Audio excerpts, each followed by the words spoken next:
What's up? What's up? What's going on, man? What?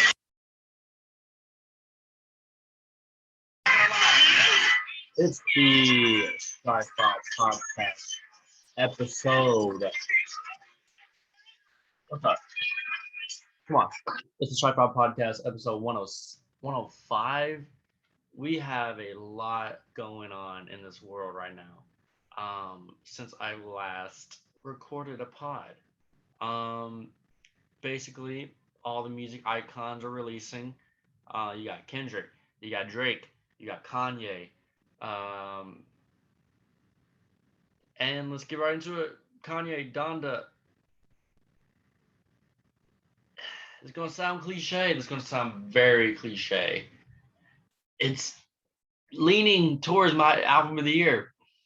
There's a reason why we listen to these guys. There's a reason why some of these guys are popular, because they actually make consistent, great music.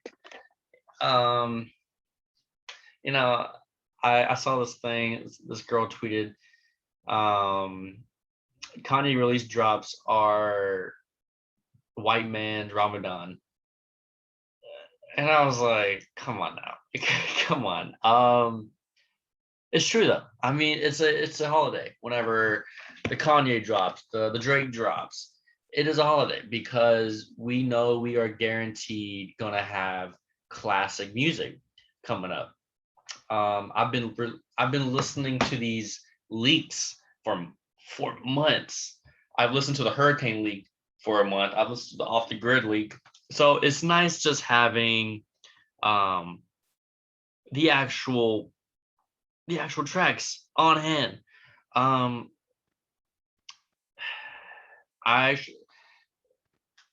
listened to the Donda album right when I woke up Sunday morning with a group of friends.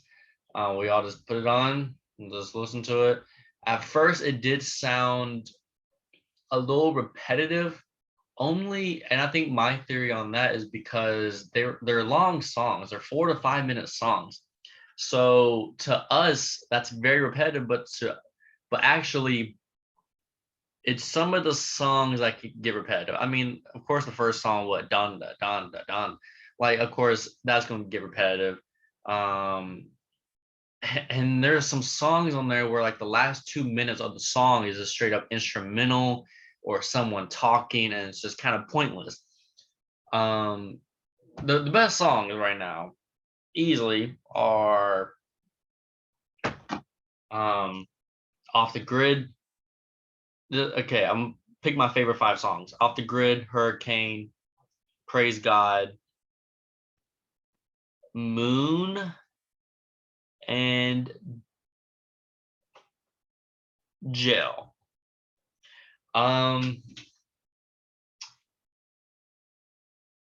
I would describe this album as the Jesus is King version of The Life of Pablo. Because the Life of Pablo is my favorite Kanye album. It's the best Kanye album because it is the epitome of what Kanye West is as a person. The producer aspect, the writing aspect, the weirdness aspect, and the features aspect of it. Kanye is what DJ Khaled wish he was, honestly, because DJ Khaled tries this whole feature thing, tries to put people together, and sometimes it's awkward. But with this Kanye album, all the features are perfectly placed, perfectly created to shine in their specific verses. You got The Weeknd, you got Jay, you got Baby Keem, you got Lil Baby, you got Don Toliver, you got the Kid Cudi, Chris. There's a lot more others too. I love it, man. Like, this week is giddy for me. This week is giddy, and let me be giddy for this week because you got Kanye and then you got Drake coming up tomorrow. Now, man, I'm living. This is my top 2 favorite artists, just as a fan perspective. Top 2. I'm excited. Donda. What else? It was I don't really like the black album cover art. I don't know. It's Kanye, and I think everybody just kind of lives with that. I saw Donald Glover was like, I love being influential because he had the whole white cover, I think, last year. Um, but that's just a personal thing to me because I like how the album cover can really show the artist's personality and see what's in his head. But with Kanye, I think we all know what's in his head. Um, I think Off the Grid's my favorite song. And I told like last podcast, I said with these leaks coming out, Off the Grid's gonna be my favorite song. I love it because you got Playboy, you got Kanye, you got Fabio. Fabio is the American introduction to Brooklyn drill rap. Um, and the thing about Kanye, the reason why his albums are so great is that and this is the same reason why Drake is so great. He is not afraid to work with other artists. He's not afraid to work with other new artists. He's no one's scared of that. And with Kanye, he doesn't care who you are. I mean, the fact that Kanye didn't even have Chance the Rapper on this album was very embarrassing for Chance. Like Kanye doesn't play favorites. He doesn't care. Like if you're hot, you're hot. You're gonna be on the album. He has the baby on the album. He got Don Toliver. You got Trav. You got Jay. He's not really scared of all that competition. And it's not even a competition to him. It's Kanye. I think everybody's gonna listen to it regardless. But it was a great album. Great. I'm gonna listen. It's one of those albums where I slowly listen to the whole album in detail, from like beginning to end. At the Sunday, I was just listening to Off the Grid and Hurricane. No, I was just listening to Jail and Off the Grid, and then like 2 days ago, I was listening to Off the Grid and Hurricane. Now I'm listening to Hurricane and Praise God. I can already tell I'm gonna listen to Praise God and Okay Okay and Jonah. It's a progressive, and that's my favorite way to listen to albums. It takes me a while, but I just love it. And with this being 26 songs, the part twos are very interesting. That's a very kind of I gotta get my nerd stuff for that. Like, is that strategy? Like, I'm not sure I've seen that. I've never seen part two yet. Of course, you got remixes, but part twos, that's a little different, I feel like. But yeah, I'm very satisfied. I did not think this all was gonna happen. I thought there was gonna be a real life like Drake versus Kanye album drop beef going on. And it was exciting when Kanye dropped Donda. It was like, okay, cool. Now Drake is set for Friday. It was like kind of it felt like a clincher, like when a sports team, forget it. But I'm giddy, man. I'm giddy. Sorry, man. Let's talk about Drake, CLB, Certified Lover Boy. Predictions has stayed the same. I think this is going to be no more than 18 tracks. There's going to be a lot more features than normal of a Drake album. I think this is going to be as many features as maybe Thank Me Later. I think Thank Me Later was the last time Drake had a lot of features on it. And yeah, it really hit me the other day. I was like, Drake never really has features on his album unless it's like his dogs, like unless it's Party or The Weeknd or somebody else from that sweatshop. But yeah, man, it's a very exciting time. And I think and I'll say the features thing because he's putting out these billboards now with the whole hey Chicago, Giveon and what's his name is on the album. I think in New York, he put a billboard saying, "Hey, New York, the GOAT is on CLB," which everybody's assuming it's Jay-Z, which is crazy. A Drake and Jay-Z verse song in 2021. Who'd have thought this week Jay-Z would be on a Drake song and a Kanye song in 1 week in 2021? Crazy.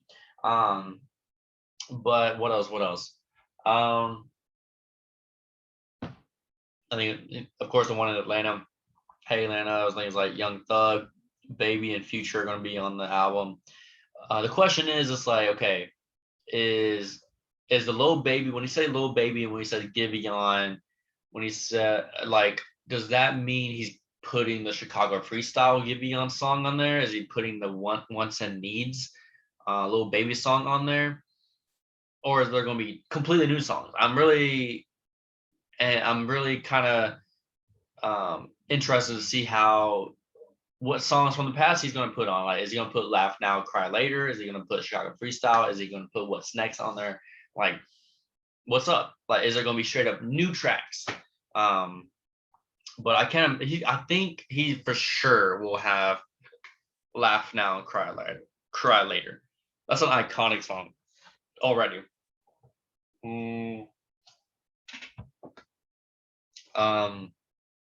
Yeah, so prediction, I think it's gonna be no more than 18 tracks, a lot of features. And I think it's gonna be kind of nice. I think it's gonna be a lot more aggressive rap. I think people see Certified Lover Boy, I think they see Drake and they assume, oh, it's gonna be like some feelings, crying, texture girl music. Like, no, I don't think that's gonna be the theme. I think the theme is going to be some like real chill misogyny a little bit. And I say that with a joking manner.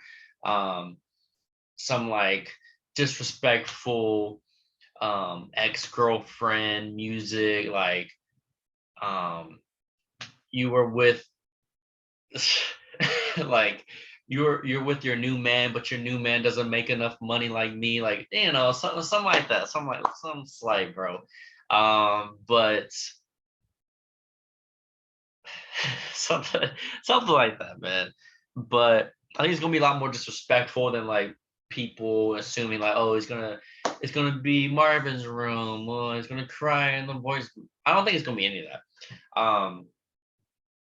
And the album cover art, if the pregno emoji thing is actually the cover art, I don't know how I'm going to process that, because really, really, really,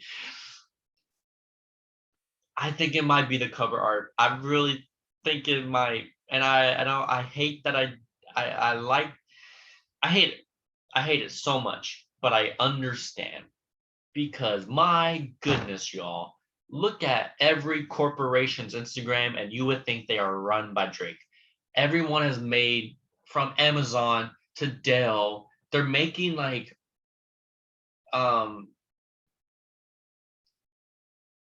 replicas of the cover art with their own little personalized, like Amazon had their Amazon logo in different colors. It's like, guys, I think this might be the most amazing, worst marketing thing I've ever seen.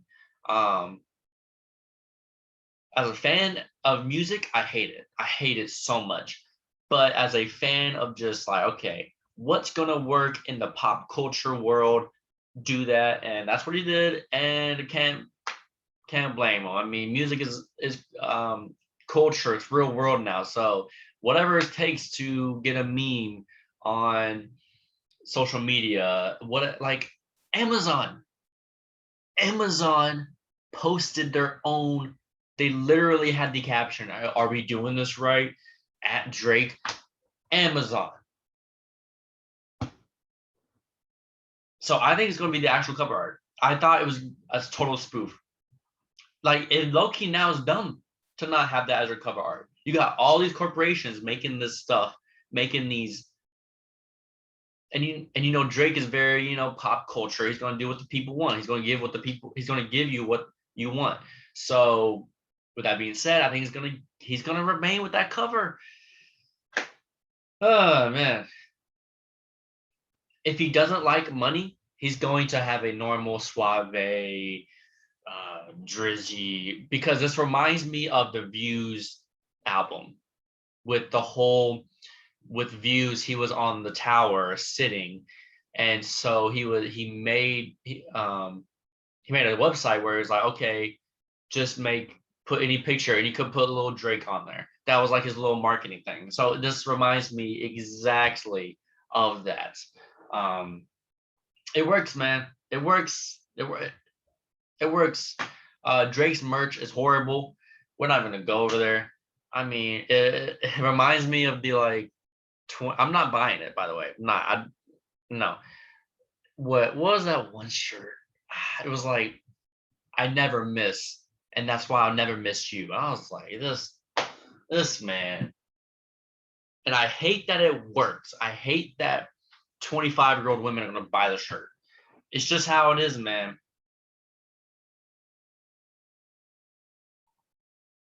If your rap music and your merch appeals to women, it's gonna work. And that's just how business is marketing. I'm not saying that on some weird gender stuff, but that's just how a lot of companies think nowadays. Because I'm not even going there, but I'm not gonna buy it. But I know the market he's trying to get to buy it, so understandable.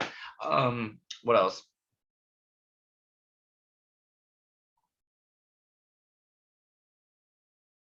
Yeah, certified lover boy. I'm ready. I'm excited. I'm not staying up tonight. I'm done. Okay, I'm done with staying up to hear the albums. I'm going to get my good 8 hours of sleep, 9 hours of sleep, and listen to it in the morning, fresh face, bright and bushy. Is that how it is? I'm sick of it because I hate the first hour when music comes out, because it's like you go on Twitter and it's just there's no reason to. It's because like, oh, this album stinks. Oh, this album is fire. I'm like, guys, it's been 30 minutes. You haven't even listened to the full album yet. Like, it's becoming a pet peeve of mine, and I need to stop entertaining that pet peeve.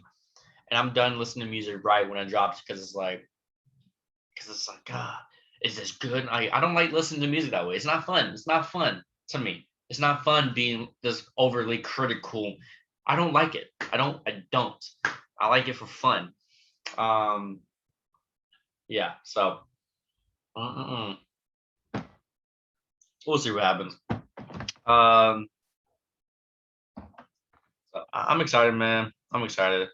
Um, the Kendrick. Okay, Baby Keem, man. I've been on the Baby Keem wave for a while. I'm not trying to be that guy, but I'm gonna be that guy. Um, okay, I'm gonna tell y'all a secret. With all the Griselda people, with people like talking about Griselda now in pop in the real world, like kind of the mainstream now, like people are like, oh, Griselda's the wave. It takes so much effort. It takes so much effort to not say that I've been listening to Griselda since 2019, 2018. It takes so much effort because I don't want to be that guy. But at the same time, I want to be that guy so bad. But because like Benny the Butcher, West Side, Conway are all kind of blowing up themselves too. And so I really think personally, I think Griselda really changed rap. Um, and I think that's why I really started listening to them that early 2020, late 2019, very intensely, because I was like, what is this? This is like very like old school rap mixed with new flavor. And I thought it was very different. And it turns out I was right. So yes, I'm kind of got big headed when it comes to my rap listening skills. Um, because you got Tyler the Creator coming out saying, "Oh yeah, Griselda changed rap," and I was like, "Yo, I have been saying that for a while." So I had to come and vent on this podcast because I need it. I refuse to be that guy. Yeah, I just don't like doing that. Same thing with Baby Keem. Like I've kind of liked Baby Keem since early 2020, summer 2020. I think this week was the first time where Baby Keem got super mainstream, being on a Kendrick or having Kendrick Lamar as a feature, having being on Donda. It's Baby Keem did not get out rapped in that Kendrick Lamar joint. I think that's the big fear sometimes whenever like an artist collabs with like a big name, people are like, oh, who rap better, blah blah blah. Baby Keem held his own. The 3 beat switches,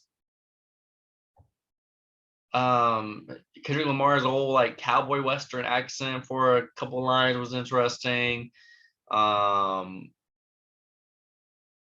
It's a great song. It's a great song. When it goes to Kendrick Lamar's beat, smoking on your top 5 tonight. I was like, "Ooh, this is clean." That was a clean transition. Yeah. Not much to say about that, man. It's a nice song. It's a nice song. And also I think Kendrick had he wrote that little letter talking about he's gonna drop an album or drop something. He's like, you know how these rappers being like cryptic and stuff. And he's like, I'm making my last TDE album. I think a lot of people thought, he's retiring. No, I don't think he's retiring. He's just making his last album for his record label deal, and then we'll see what happens from there. But then again, he hasn't released an album since 2017. It's been 4 years. Maybe he's gonna stop making like I can see him just being like, okay, this is my final TDE album, and just kind of fading through the night. I don't know. I mean, it kind of seems like that with Rihanna. I mean, Rihanna hasn't made anything since 2016. Kind of seems like she's kind of fading into the light a little bit. Beyonce, the same thing. I think, sometimes once musicians get to a certain level, it's just like, why are you going to start making music? Why even make music anymore? I don't know. I think that might happen. I think I could see that with Kendrick. I could, but I don't know, man. I don't know. So I don't think he's retiring. I think that's what people predicted. I didn't think that at all.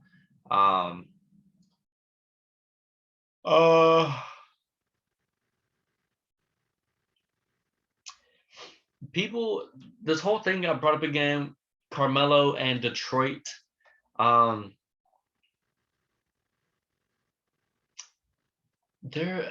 was on some podcast talking about the 2003 draft, the infamous draft. Pistons picked Darko as the number 2 pick instead of Carmelo. And Melo was saying something about how like the owner was like very like on Melo, calling him saying, we're gonna pick you with the 2nd pick. It was kind of a done deal, he thought. And then boom, Darko gets picked.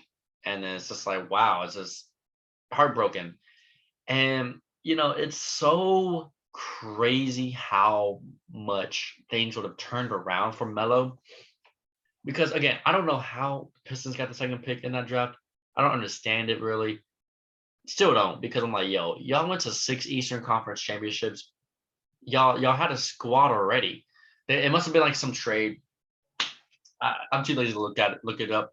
But just I think about this once a week with Carmelo getting picked by Detroit. How great they would have been, because the weakest link in that starting 5 of the Pistons was the small forward Tayshaun Prince. Carmelo was a small forward. Replace Tayshaun with Carmelo, you got Billups, Hamilton, Melo, Rasheed Wallace, and Ben Wallace as your starting 5. You're winning 2 championships. They ended up winning a championship that next year, which is kind of funny because it's like you pick Darko and you win the championship the next year. Did Darko help? No, he didn't. But I'm saying that Pistons would have, I guaranteed 2 championships. 2. They went to the finals twice, won once, but I think it would have been a little mini dynasty there for a second, because that is a nice squad. With McDice and all of them. Yeah, I don't understand. I still don't understand why they picked Darko. It's just one of those mysteries that you just have to live with. But with Melo being on the podcast, I didn't realize how how close of a done deal it was for Melo to be on the Pistons.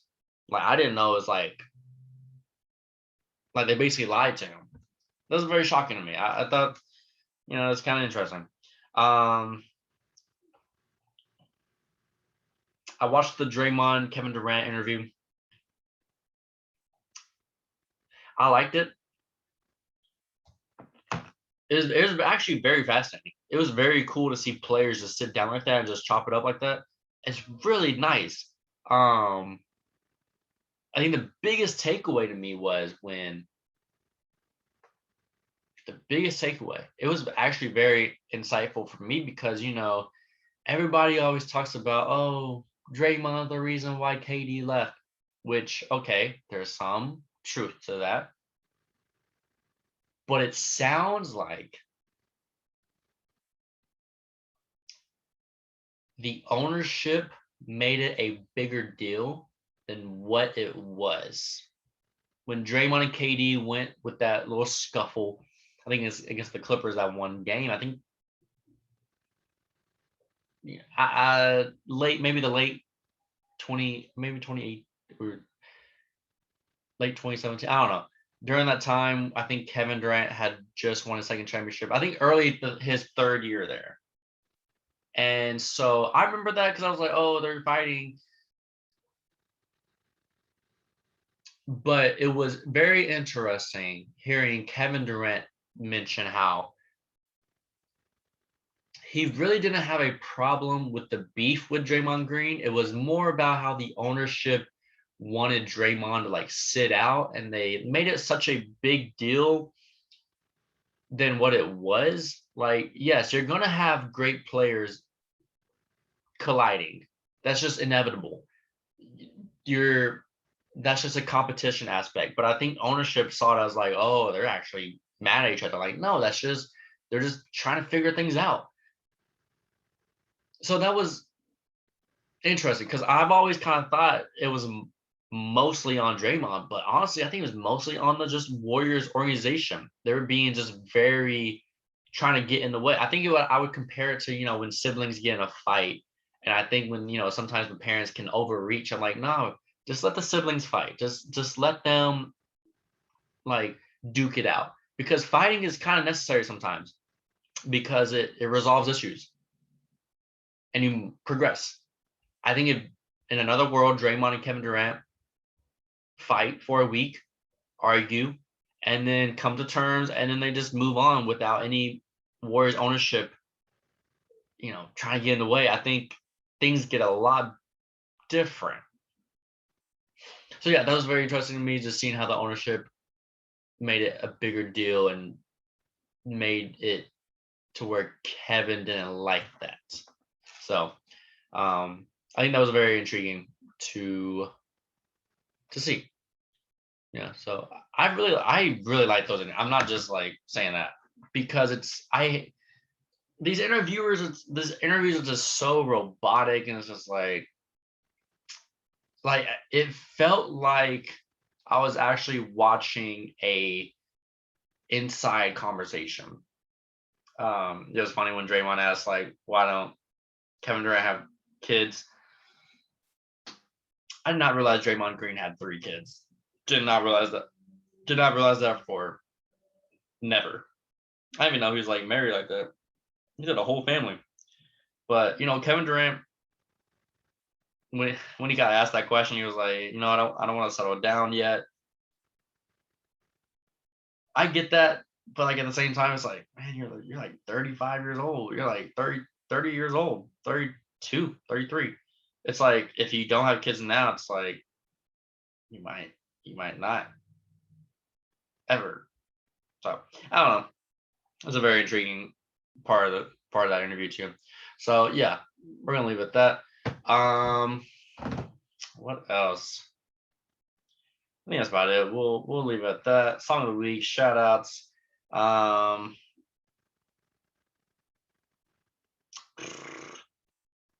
of the week. I mean, you got to put Hurricane. Song of the week. Hurricane, Kanye West, Hurricane featuring Weeknd and Lil Baby. It's a beautiful song. Did not realize. It's very interesting. The song doesn't sound awkward at all when you have when you usually have like a singer and like a rapper, like a rapper, usually doesn't gel that well. It gelled. Um, shout out to the fall season. We're about to enter the fall. We're about to enter Halloween. We're about to enter Thanksgiving. The cool temperatures, a little chillness in the air, So I like it. I like it. So thank you for watching. Peace. Have a great start of September. Peace.